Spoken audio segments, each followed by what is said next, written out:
Bendiciones, querida familia, qué gusto saludarles una vez más a la distancia. Bueno, como les dije la semana pasada, ya hasta perdí la cuenta de qué semana estamos de distanciamiento social y de que debemos de estar en casa. Bueno, las buenas noticias es de que hoy vamos a predicar la palabra del Señor y usted está listo para escuchar lo que el Señor tiene para nosotros. Continuamos en nuestro Sermón del Monte, pero antes de que entremos en lo que es el sermón, quiero desearle feliz día a los padres, a todos los papás, a nuestra iglesia alrededor del mundo, todos los que nos van a sintonizar. Feliz día al Padre, gracias por hacer un esfuerzo, por proveer por su familia, gracias por estar ahí, por ser presentes, por ser ejemplo para sus hijos y ser la Biblia que sus hijos están leyendo. Bendiciones. Como les conté la semana pasada, durante nuestro viaje por el Sermón del Monte, nos hemos dado cuenta que nuestro Señor ha entretejido su sermón con un hilo muy fino. Encontré una fotografía que la van a ver ahí de un hilo hecho de oro. Me parece que este hilo es un hilo dorado, ¿no? Un hilo hecho de oro en el cual el Señor está entretejiendo su sermón.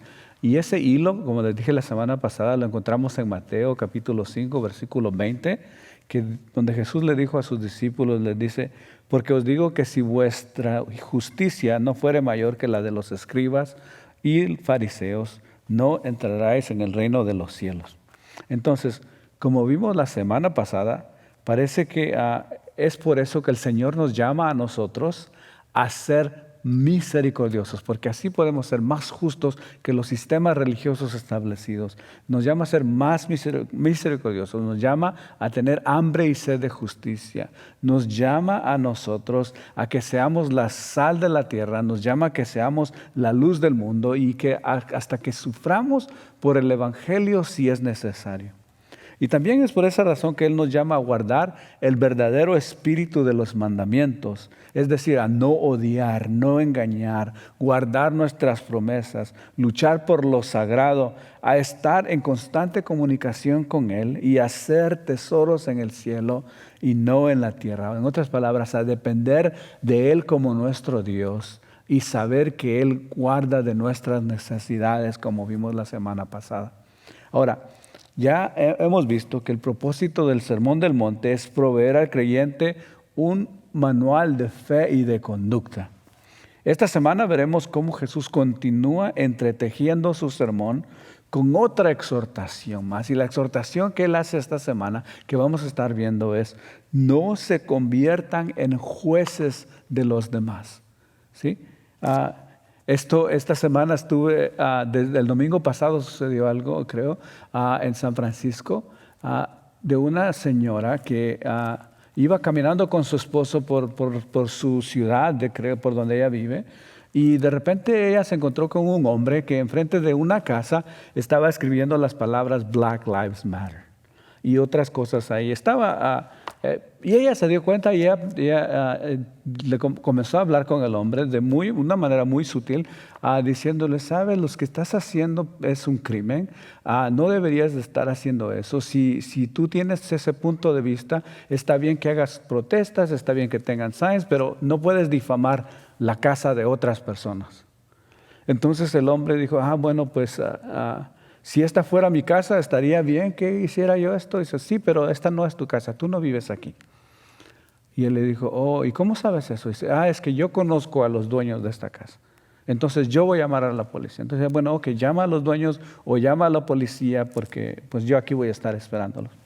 Bueno, el punto del caso es de que esta mujer definitivamente llamó a la policía llegó, y cuando la policía llegó se dio cuenta que efectivamente pues la casa era la casa de este hombre filipino que vivía ahí.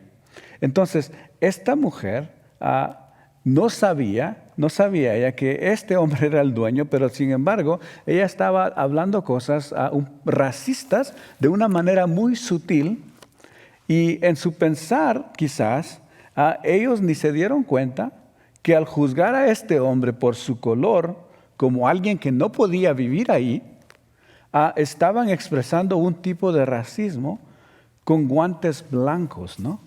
O sea, de la manera más sutil, le estaba diciendo a esta mujer al hombre: quiero que sepas que yo pienso que tú no perteneces aquí. Por eso juzgo que estás haciendo un crimen. Lo difícil de todo esto es de que como todo quedó grabado en un video, esta semana el compañero de la mujer fue despedido de su trabajo. Y ella es la CEO de una compañía que hacen maquillaje y ha perdido muchos medios de distribución para su empresa y pues ya se imagina cómo la están tratando en Twitter y todo eso. Con esto no está mal cuidar la propiedad ajena. No está mal confrontar la injusticia o un crimen. Pero ella juzgó y condenó basada en su frustración interna por lo que está arrasando nuestra nación. Quizás sin querer esta mujer se convirtió en un juez, pero desafortunadamente ahora está siendo juzgada. Parece ser que nuestro Señor Jesús no quiere que sus seguidores sufran tal humillación. Y por eso es el que Él nos llama esta mañana a no juzgar.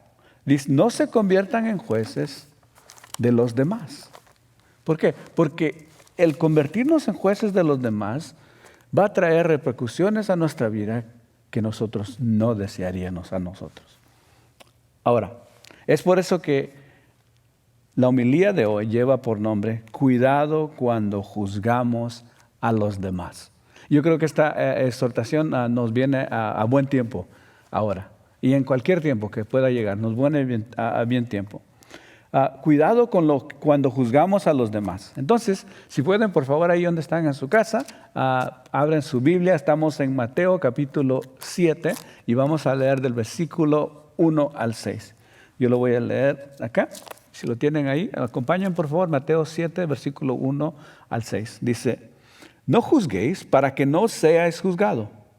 Porque con el juicio con que juzgáis, seréis juzgados. Y con la medida con que medéis, seréis medidos. ¿Y por qué miras la paja que está en el ojo de tu hermano y no echas de ver la viga que está en tu propio ojo? O como dirás a tu hermano, déjame sacar la paja de tu ojo y he aquí la viga en el ojo tuyo. Hipócrita, saca primero la viga de tu propio ojo, y entonces verás bien para sacar la paja del ojo de tu hermano.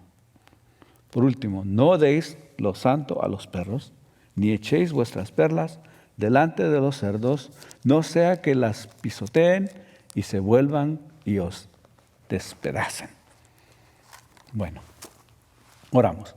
Señor, gracias porque en tu infinita misericordia a ti te plació dejar estas palabras plasmadas para que un día como hoy nosotros pudiésemos aprender de ellas, Señor. Señor, gracias por invitarnos a ser misericordiosos y a no condenar. Señor, ayúdanos a remover lo que estorba nuestra vista antes de juzgar lo que estorba a nuestros hermanos. Señor, permítenos vivir en tu palabra hasta que tu palabra viva en nosotros. Amén.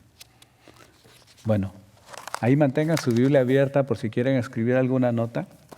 Al leer este pasaje, pareciera que Jesús está cambiando de audiencia, ¿no? Porque las palabras que está usando son un poco más fuertes y parece que Jesús no va a hablar así a sus discípulos. Jesús no va a tratar así a su iglesia. Pero no, Jesús no ha cambiado de audiencia.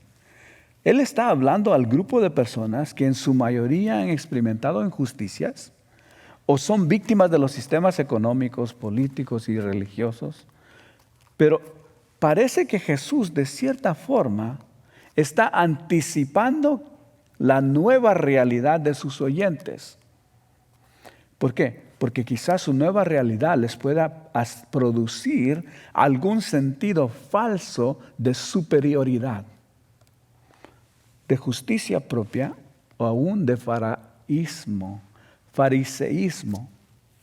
Oiga, la definición de esta palabra fariseísmo es esta que está aquí en la pantalla. Dice, alguien que tiene confianza en su propia justicia, especialmente cuando hay un aire de suficiencia moralista e intolerante respecto a las opiniones y comportamientos de los demás. Se los leo otra vez y ahí lo tienen en pantalla. Dice, el fariseísmo es confianza en su propia justicia, especialmente cuando hay un aire de suficiencia moralista e intolerante respecto a las opiniones y a los comportamientos de los demás. O sea, hablando bíblicamente, el fariseísmo es el que está relacionado con legalismo. Es la idea de que de algún modo podemos generar dentro de nosotros una justicia que sea aceptable a Dios. En otra forma, yo puedo llegar a vivir de una forma que yo soy autosuficiente para ser justo delante de Dios y ser aceptable delante de Él, porque yo estoy encima de los demás. Pero Romanos 3:10, la parte B dice esto: no hay justo ni aún uno. O sea, si nosotros queremos ganarnos el cielo por nuestras propias fuerzas, no podemos. No podemos hacer nada que nos haga justos, porque no hay justo ni uno. Desafortunadamente, el virus del fariseísmo ha llegado a ser una pandemia que por miles de años ha venido atacando la comunidad cristiana y el mundo en sí. Tanto es así que alguien dijo una vez: los cristianos somos el único ejército que abandona a sus soldados heridos, y no solo los abandona, sino se ocupa de que queden bien muertos. ¿Sí? Los cristianos somos el único ejército que abandona a sus soldados heridos, y no solo los abandonamos, sino nos aseguramos de que queden bien muertos. Entonces, parece que desde el principio de su ministerio, Jesús deseaba que sus seguidores entendieran bien esto. Ser más justos que cualquier sistema religioso no implica ser más religiosos o ser más santurrones o tener un mayor sentido de justicia propia o ser más intolerante a las opiniones o a los comportamientos de los demás. Eso no es ser mayor. Eso no es tener más justicia que los sistemas religiosos. Por lo contrario, ser más justos parece implicar tener un mayor sentido de misericordia. Es por esa razón que Jesús advierte a sus discípulos de esta forma en Mateo 7, del 1 al 2, y Jesús les dice esto: no juzguéis para que no seáis juzgados. Porque con el juicio con que juzgáis seréis juzgados, y con la medida con que medís se os medirá. Me llama la atención porque la palabra griega que Jesús usa aquí es krinos, krinete. Es la palabra que Él usa, y esta palabra puede ser usada para discernir entre algo bueno y algo malo, para juicio en una corte de ley o en privado, pero también para condenar con la última autoridad. Ahora, es precisamente esto, la última parte de la definición que les acabo de compartir, lo que parece que Jesús está refiriendo acá. Jesús está diciendo: no condenes para que no seas condenado. Algo importante de resaltar es que para que no seáis juzgados, la parte ahí que dice no juzguéis para que no seáis juzgados, implica que Dios será quien juzgará cuando tú condenes a alguien más. O sea, es un divino pasivo. El que está haciendo la acción es Dios. Él se va a encargar de juzgarte cuando tú juzgas a otro. En otras palabras, no juzgues a otros para que Dios no los juzgue a ustedes. Pues Dios los juzgará a ustedes de la misma manera que ustedes juzguen a otros. Y con la misma medida con que ustedes den a otros, Dios les dará a ustedes. Si ven cómo Dios es el que está haciendo la acción aquí. Al estudiar este pasaje, uno de los pastores de Rolling Hills, el pastor Garrick, mencionó que la cultura judía conocían dos formas las cuales Dios solía medir. La primera era la justicia de Dios y la segunda era la misericordia de Dios. En la justicia de Dios, lo que se espera es que la ley de Dios sea respetada. Eso es lo justo. La ley de Dios tiene que ser respetada. Si la ley no es respetada y puesta en acción, lo justo es que quien quebrante la ley sea juzgado y sea hallado culpable. Y en este sentido, la falla es el pecado. Y la paga del pecado, como dice Romanos 6:23, es muerte. En la misericordia de Dios, Dios demuestra su justicia al declararnos justos por medio de sus promesas. En otras palabras, porque Dios tiene que cumplir sus promesas, porque de otra forma Él no fuera justo. Si Dios ha hecho una promesa a nosotros, Él la tiene que cumplir, porque si no, Él deja de ser Dios y deja de ser justo. Mire, en 2 de Crónicas 30, versículo 9 dice: el Señor su Dios es compasivo y misericordioso. Si ustedes se vuelven a Él, jamás los abandonará. Esta es la promesa del Señor. La promesa de Él es que Él va a ser compasivo y va a ser misericordioso si nosotros nos volvemos a Él. En este sentido, todo quien busque tener una relación con Dios jamás será abandonado, y el Señor les ha prometido ser compasivo y ser bondadoso con ellos. Entonces, la pregunta es esta.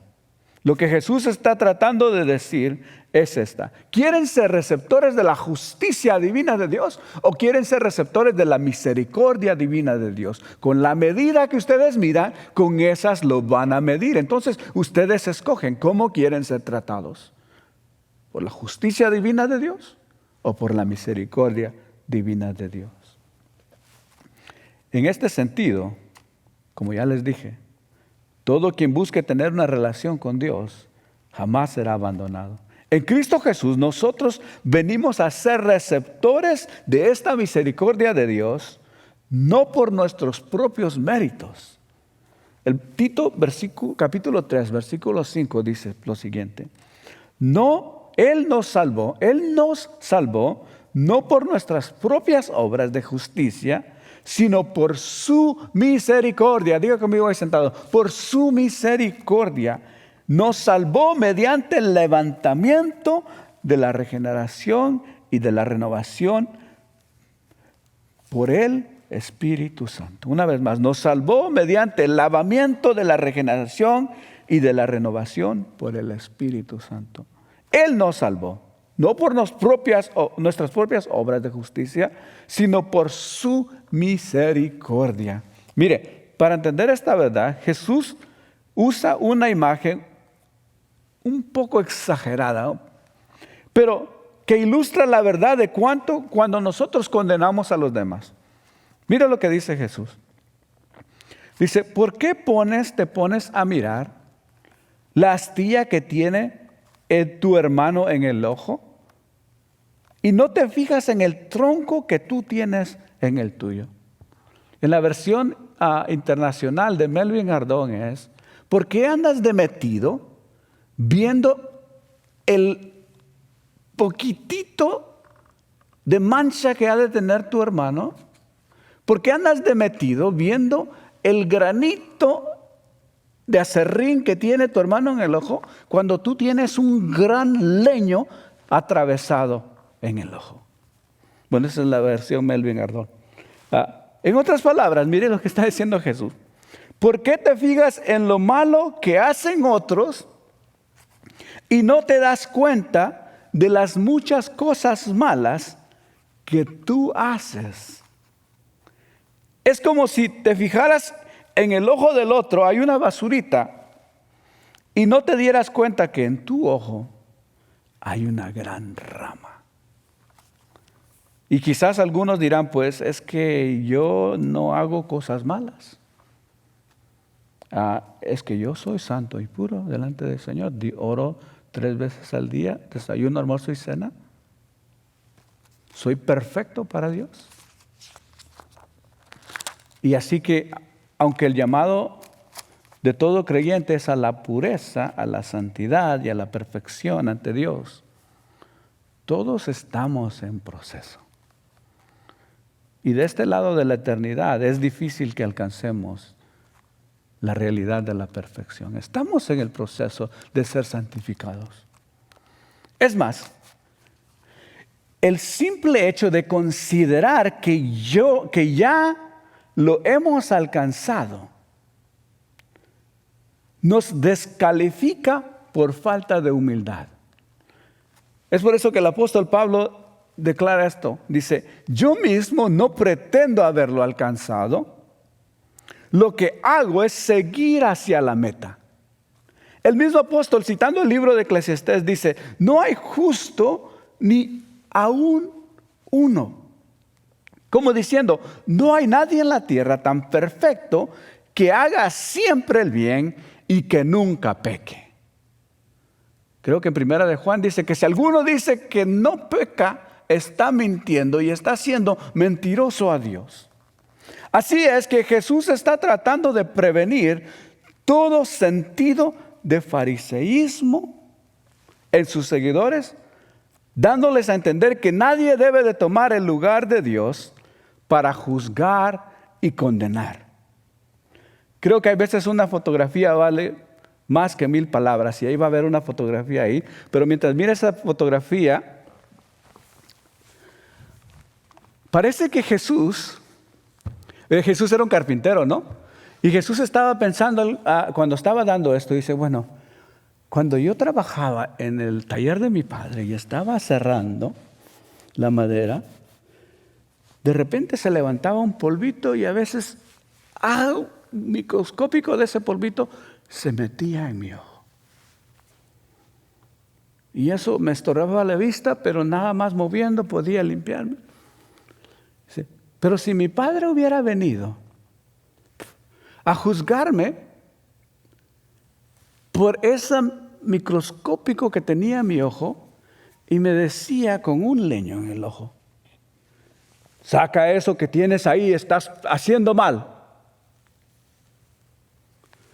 Imagínese lo ridículo cuando él podría haber tenido algo microscópico en su ojo y su padre hubiera venido ante él y decirle, estás pecando.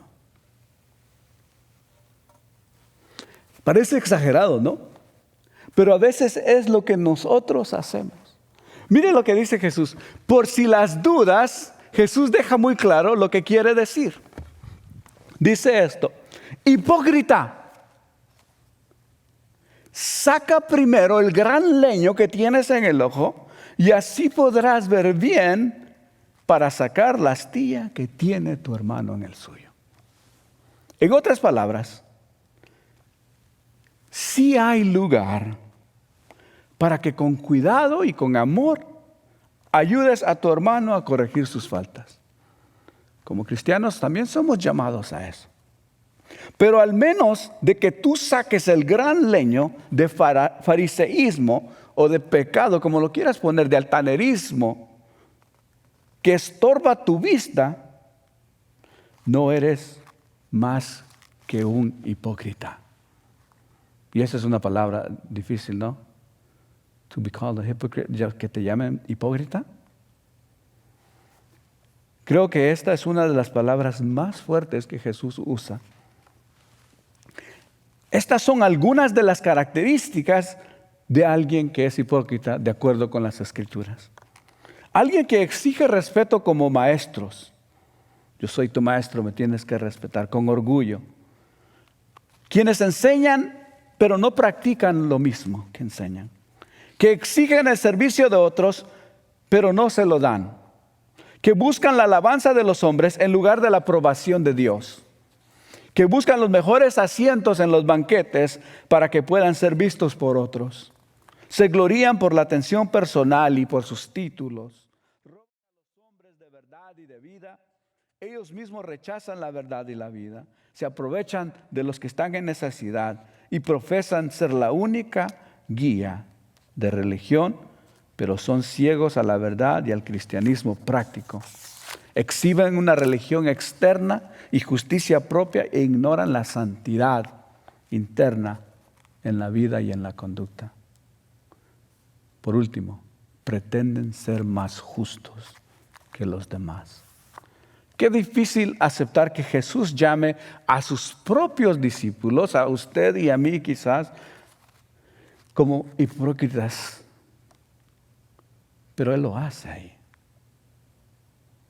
O sea, en otros pasajes, en otras partes se dirige solamente a los escribas y a los fariseos. Pero aquí dice, si ustedes hacen esto, son mucho peor aún, o iguales a estos escribas y fariseos. Él dice, si juzgan y condenan, no están demostrando ser más justos que los sistemas religiosos. Es más, si hacen eso ustedes, son igual de hipócritas. Y son también partes, ustedes tienen su parte en el sistema de opresión religioso. Por otro lado, también Jesús quiere dejar muy claro que esto no implica que debemos ser pasivos en cuanto a la verdad. No, nosotros tenemos que proclamar la verdad. Simplemente debemos de saber que aun si tenemos las mejores intenciones, aun si hemos sacado la viga de nuestro ojo y hablamos en amor, hay quienes no están preparados para recibir este mensaje. Hay quienes van a rechazar lo que tú digas. Hay quienes no recibirán lo santo. Por eso, no den lo santo a quienes no quieren ser santos, dice el Señor. A quienes tratarán de destruirte y a quienes hacen todo lo posible por pisotear la verdad. El versículo 6 de Mateo, el capítulo 7, es duro, es muy duro. Pero nos enseña que hay quienes no recibirán las buenas nuevas, ni aun cuando nosotros lo hagamos en amor, ni aun cuando nosotros buscamos, desligados de cualquier pensamiento que sea contrario al amor de Dios.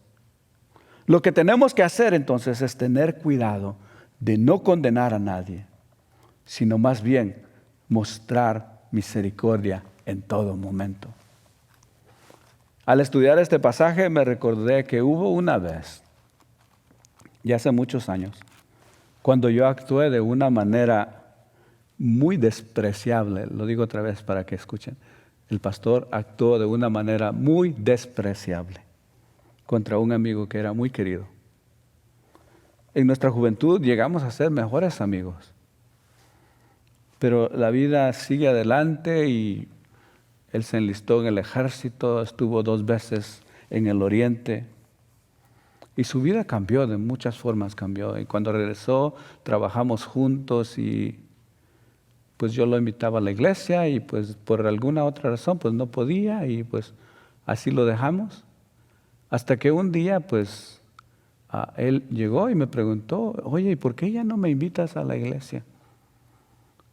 Y me acuerdo que yo muy fariseicamente y restando mucho amor le dije, es que la Biblia enseña que no tengo que tirar las perlas a los puercos.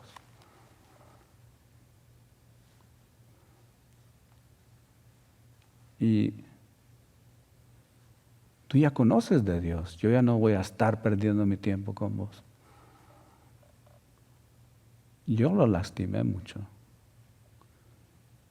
Recuerdo que desde esa vez nuestra relación ya no fue igual. Y quizás hice muchas cosas más después de eso para dañar mucho más la relación. Entonces, cuando yo estaba estudiando este pasaje, me di cuenta que yo no podía predicar este pasaje sin antes hablar con él y pedirle perdón. Y eso es lo que hice antes de empezar a escribir. Llamarlo, hablé con él, le pedí perdón. Y me di cuenta que esto es lo que yo recordaba, pero parece que hice muchas otras cosas más que ni me había dado cuenta. Lo bueno es que hablamos y él me perdonó y me dijo, ahora quedas libre entonces de todo eso. No te preocupes. Quizás nunca más volveremos a ser los mejores amigos que éramos antes. No está bien, porque él me perdonó y somos hermanos.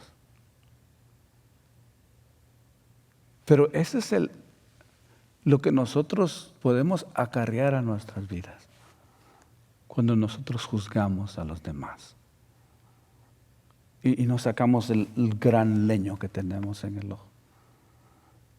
Jesús quiere que sus discípulos sean más justos que cualquier sistema establecido en esta tierra. Ahora, van a cambiar leyes según para que los sistemas de policía y todo eso no sean más brutales, no haya más opresión. Y hay gente en las calles diciendo Black Lives Matter. Hay otros que dicen All Lives Matter. Y lo que Jesús está diciendo es, ¿sabes qué? Si tú te pones a juzgar de un lado o del otro, tú no eres más. Tú eres parte del problema. Jesús nos llama a centrarnos en Él. Sí, Jesús nos llama a tener hambre y sed de justicia. También nos llama a ser misericordiosos, a ser pacificadores. Y Él dice, necesito que te enfoques. Porque con la medida que tú juzgas, vas a ser juzgado. Creo que con esto que está sucediendo alrededor del mundo, lo que sí podemos decir como iglesia es esto. No puede existir un creyente que tenga gotas de racismo en su vida. No importa el color que seas. No importa de dónde vienes.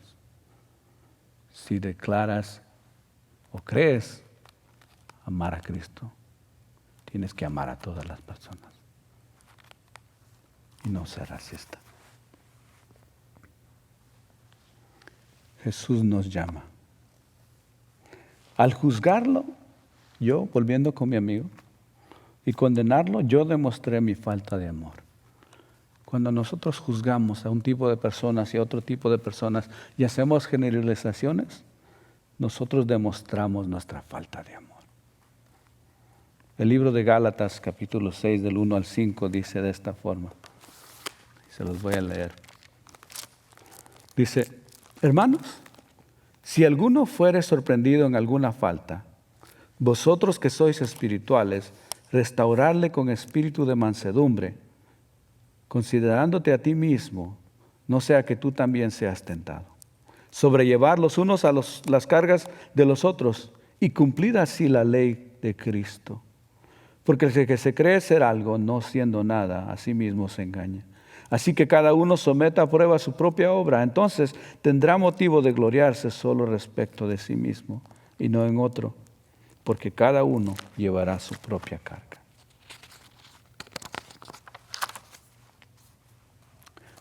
Es de esta forma entonces en la que yo tendría que haber actuado.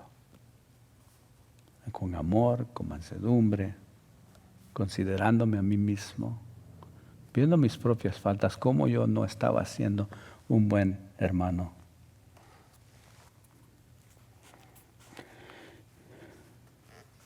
Pues como escuché recientemente en el último sermón de Marisol, ella dijo, no se trata de llegar rápido a la meta.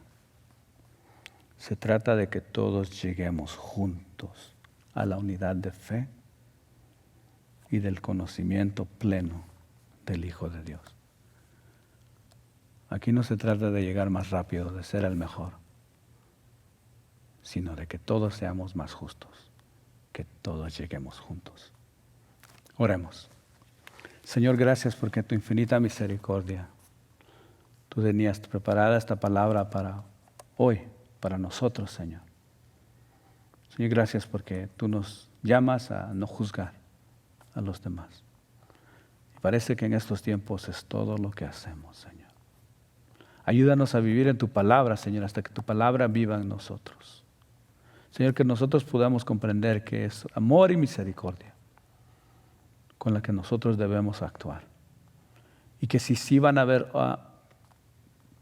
tiempos en los cuales nosotros tenemos que tomar una posición, Señor, en las cuales nosotros tenemos que llamar al pecado por lo que es pecado, que lo podamos hacer en amor, Señor, y con toda la convicción que tú nos has visto ya, nos has limpiado. Y por eso nosotros podemos actuar en misericordia, Señor. Gracias, Padre Santo. Bendice tu iglesia. Bendícenos esta semana como tus hijos, Señor. Amén. Bueno, ahí donde están, en su casa, por favor, extiendan sus manos y reciban la bendición. Que la paz y la gracia de nuestro Señor Jesucristo sea con cada uno de ustedes hoy y toda esta semana. Y que esta semana, más que nunca, cada uno de nosotros busquemos situaciones o podamos tener la oportunidad de ser más justos de cualquier sistema religioso, de cualquier sistema establecido. Y que podamos demostrar el amor de Dios y su misericordia a este mundo que tanto lo necesita. Que el Señor me los bendiga. Y recuerde que el servicio no se acaba hasta que usted no se acabe el almuerzo que tiene en casa, hasta que no acaben de ver la película que van a ver, de tener un buen tiempo, de salir un ratito al parque, de caminar, de hacer algo con su familia. Ese tiempo de convivencia aún es servicio a nuestro Dios, alabanza a Él. Que el Señor los bendiga. Bendiciones.